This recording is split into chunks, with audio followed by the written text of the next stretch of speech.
Hello my dear friends, brothers and sister, आप सभी लोगों को नमस्कार, सादर प्रणाम एंड जय हिंद। आपके अपने यूट्यूब चैनल दिल्ली मैथ में हार्दिक स्वागत एवं अभिनंदन करते हैं। आज चर्चा का बिंदु है 18 जनवरी की धमाकेदार न्यूज, चुनाव आचार संहिता का प्रभाव, एलटी ग्रेड वेटिंग कब तक, एलटी ग्रेड नई शिक्षक भर्ती आखिर कब तक होगी clear, TGT PGT waiting list 2021 की भी चर्चा हम करेंगे।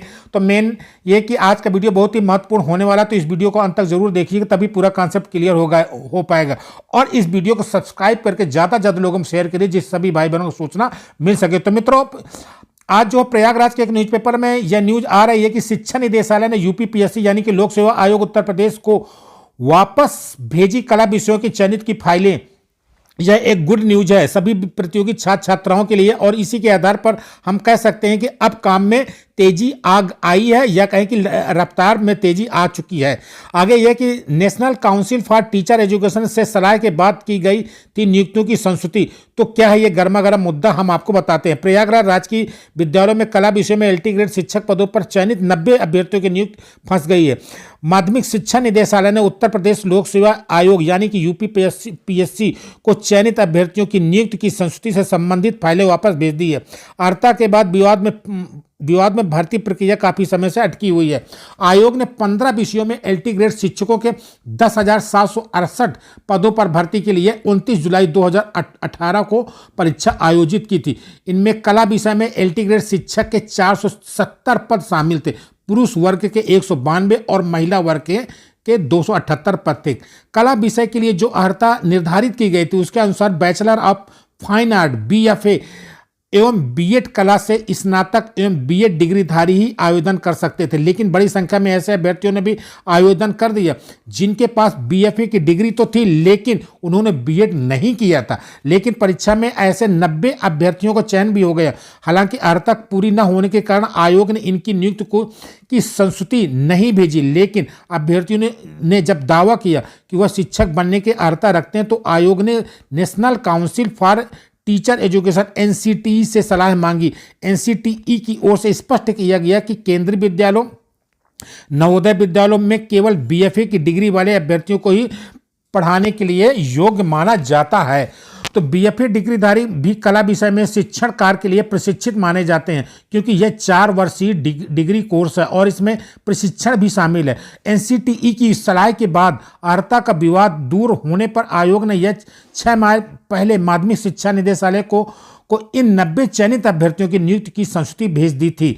इसके बाद निदेशालय ने शासन को एक पत्र भेजकर अर्हता से संबंधित दिशा निर्देश मांगे थे। सूत्रों को कहना है कि शासन की ओर से स्थिति स्पष्ट न किए जाने पर अब निदेशालय ने आयोग को फाइलें वापस से भेज दी हैं। ऐसे में अभ्यर्थियों की नियुक्ति फंस गई है। प्रतियोगी छात्र मोर्चा के अध्यक्ष विक्की खान का कहना है कि जब एनसीटीई ने अभ्यर्थियों को योग्य माना तो निदेशालय को फाइलें वापस नहीं करनी चाहिए थी। विक्की खान ने मांग की कि चयनितों को नियुक्ति शीघ्र प्रदान की जाए। तो ये तो बहुत गलत हुआ कि यह कहें कि बहुत ही अन्याय है कि प्रतियोगी शिक्षकों के साथ 250 अभ्यर्थियों का निरस्त हो चुका है चयन। कला विषय में एलटी ग्रेड शिक्षक भर्ती के लिए बड़ी संख्या में ऐसे अभ्यर्थियों ने आवेदन किए थे जिनके पास इंटरमीडिएट में प्राविधिक कला विषय था और वे समान रूप से स्नातक थे। आगे है कि उनके पास बीएफए और बीएड डिग्री दोनों नहीं थी। ऐसे में तकरीबन 250 अभ्यर्थियों का लिखित परीक्षा में चयन हो गया था। अर्हता पूरी न होने के कारण आयोग ने बाद में इनका चयन निरस्त कर दिया था। तो पदों को तो आप देख सकते हैं कि लगभग 250 पद कला विषय में रिक्त हैं। तो कहीं ना कहीं जो योग्यता रखते हैं प्रतियोगी शिक्षक, उनका भी चयन इन पदों पर हो सकता है। और यहाँ से देख सकते हैं कि विभिन्न विद्यालयों में राज्य की हाई स्कूल से जो अध्याचन भेजा जा रहा है, यहाँ से आप देख सकते हैं कि जो भर्ती प्रक्रिया के लिए बताया जा रहा है कि लोक सेवा आयोग पर चुनाव आयोग का आचार संहिता का कोई प्रभाव नहीं होता है, वह एक स्वतंत्र संस्था है। तो लोक सेवा आयोग इस पर नया विज्ञापन जारी कर सकता है, उसको सिर्फ केवल संस्तुति लेनी पड़ती है सरकार से। साथ में आप लोग देख रहे हैं कि नियुक्ति प्रक्रिया अभी लटक कर चल रही है। तो कहीं ना कहीं वेटिंग लिस्ट वालों का भी और भी वेटिंग का इंतजार करना पड़ सकता है। वेटिंग लिस्ट वाले बहुत घबरा रहे हैं कि जल्दी से हमारा सिलेक्शन हो। कुल किसी एक विद्यालय का ये अध्याचन है कि कुल 7 पद सृजित हैं। 7 पद हैं: हिंदी, अंग्रेजी, जीव विज्ञान, सामाजिक विज्ञान, गणित विज्ञान, गृह विज्ञान, चित्रकला इत्यादि। यहाँ पर संस्कृत विषय नहीं है, इसलिए संस्कृत विषय का स्वीकृत पद नहीं है।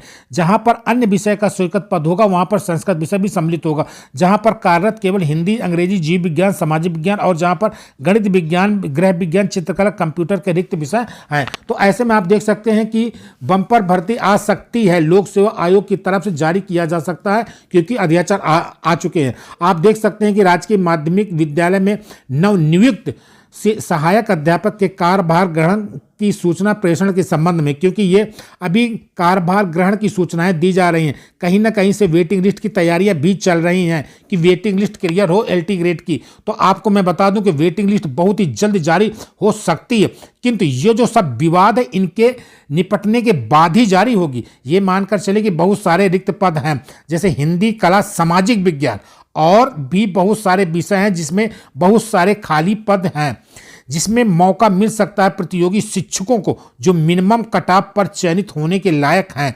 तो बहुत जल्द ही भर्ती आ सकती है LT ग्रेड शिक्षक भर्ती में, और वेटिंग लिस्ट वालों को भी अभी कुछ दिन तक वेट करना पड़ सकता है, और निश्चित तौर पर आप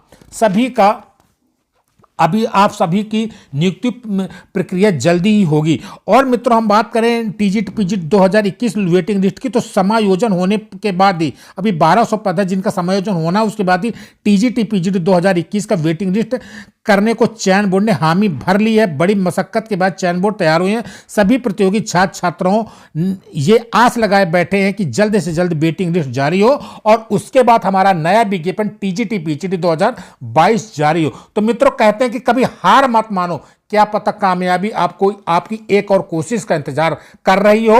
कब सूर्य की किरणें आपके जीवन में उजाला ला दें। आज के लिए इतना ही, धन्यवाद, जय हिंद।